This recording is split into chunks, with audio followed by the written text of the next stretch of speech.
Audi car ಮರಕ್ಕೆ ಡಿಕ್ಕಿಯಾಗಿ ಭೀಕರ ಅಪಘಾತ ಸಂಭವಿಸಿದ್ದು, ಕಾರಿನಲ್ಲಿದ್ದ ಮೂವರು ಸ್ಥಳದಲ್ಲೇ ಮೃತಪಟ್ಟ ಘಟನೆ ಕೋಲಾರ ಹೊರವಲಯದ ಸಹಕಾರ ನಗರದ ಬಳಿ ನಡೆದಿದೆ.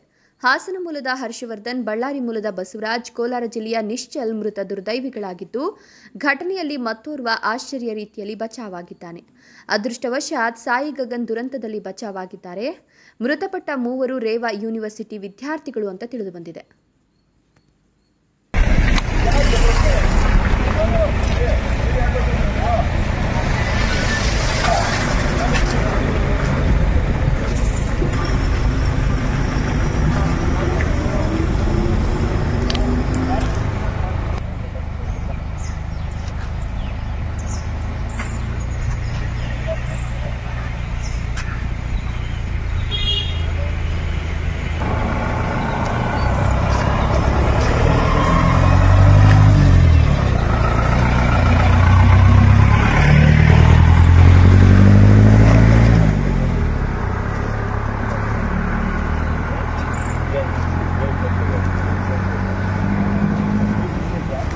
$40 ಲಕ್ಷ 4 ಲಕ್ಷ 10 ಲಕ್ಷ